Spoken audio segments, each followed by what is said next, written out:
എല്ലാ സുഹൃത്തുക്കൾക്കും എൻ്റെ യൂട്യൂബ് ചാനലിലേക്ക് സ്വാഗതം. ഞാൻ ഇന്ന് നിങ്ങൾക്ക് ഇവിടെ കാണിച്ചു തരാൻ പോകുന്നത് എൻ്റെ താറാവ് ഷെഡത്തെ താറാവ് കാട്ടം കോരലാണ് കേട്ടോ. അപ്പോൾ ഇതൊക്കെ ഞാൻ കംപ്ലീറ്റ് ഒരു പകുതി ഇത് കോരിയിട്ട് വെച്ചിട്ടുണ്ട്. ഇനി ബാക്കി പകുതി ഇപ്പം ഞാൻ രാവിലെ തന്നെയാണ് രാവിലെ നീച്ചത് ഇത് കോരാനുള്ള ശ്രമത്തിലാണ്. അപ്പോൾ അത് കോരി അടർത്തി ഇട്ടുകൊണ്ടിരിക്കുകയാണ് കേട്ടോ. ഇത് എൻ്റെ ഇതും കൊണ്ടുള്ള ഗുണം എന്ന് വെച്ചാൽ ഈ താറാവ് കാട്ടം ഭയങ്കര ചൂടാണ്. ചൂട് എന്ന് പറഞ്ഞാലും പറയാം, ഒരു ചെടിയുടെ അടുത്ത് നോർമലായിട്ട് ഇട്ട് കഴിഞ്ഞാൽ ആ ചെടി കരിയും, അത്രയും ചൂടാ. അപ്പൊ അതിന് വേണ്ടിയിട്ട് മാത്രമല്ല ഇപ്പൊ ഞാൻ ഇത് ഉപയോഗിക്കുന്നത്. എന്താ വെച്ചാൽ ഇത് ഒരു വളവും കൂടിയാണ്. പക്ഷെ ഇത് വളത്തിനെക്കാട്ടും ഉപരി ഒരു ചെടീനെ നശിപ്പിക്കാൻ ഈ താറാവുകാട്ടം വിചാരിച്ചാൽ പറ്റും. അപ്പൊ ഞാൻ ഈ സാധനം അടർത്താൻ ഉദ്ദേശിക്കുന്നത് എന്താ വെച്ചാൽ എന്റെ തൊടിയിൽ മൊത്തം ഇടാൻ വേണ്ടിയിട്ടാ. ഇപ്പൊ നിങ്ങൾക്ക് എന്റെ തൊടി ഇങ്ങനെ വീഡിയോ കൂടെ കാണുമ്പോൾ തന്നെ നിങ്ങൾക്ക് അത് മനസ്സിലായിട്ടുണ്ടാവും. എന്താ വെച്ചാൽ എന്റെ തൊടിയിൽ അധികം പുല്ലില്ല. അതിന്റെ മെയിൻ കാരണം താറാവുകാട്ടാണ്. ഞാനിതൊരു ചെടിയുടെ ചോട്ടിലായിട്ടല്ല അത് ഇടുന്നത്, ഞാൻ തൊടി മൊത്തമായിട്ടാണ് ഇടുന്നത്.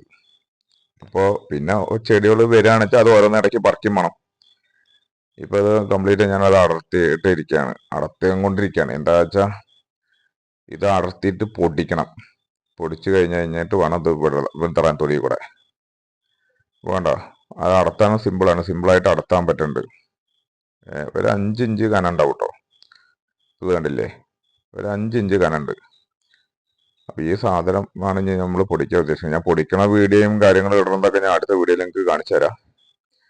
അപ്പോൾ നമ്മളുടെ ഇത് ഇന്നത്തെ ടാസ്ക് കഴിഞ്ഞു. അപ്പോൾ ഇതിന് നമ്മളിപ്പോൾ എന്തായാലും ഇനിയിപ്പോൾ ഞാൻ അടുത്ത വീഡിയോയിൽ ഇത് പൊടിച്ചിട്ട് വിതർന്ന് അടുത്ത വീഡിയോയിൽ ഞാൻ നിങ്ങൾക്ക് കാണിച്ചു തരാം. പക്ഷെ ഇത് ഇട്ട് കഴിഞ്ഞാൽ ഒരു ശകലം പോലും പുല്ല് മുളയ്ക്കില്ല. പുല്ല് മുളയ്ക്കാതിരിക്കാൻ വേണ്ടിയിട്ടാണ് നമ്മളിത് ഈ സാധനം വിതർന്നത്. അത് ഞാൻ അടുത്ത വീഡിയോയിൽ കാണിച്ചു തരാം കേട്ടോ. വേണ്ട, ഇതിങ്ങനെ ഇരുന്നിട്ട് കശക്കണം. അപ്പോൾ ഓക്കെ, ബൈ. നമുക്കിനി അടുത്ത വീഡിയോയിൽ കാണാം. ഓക്കെ.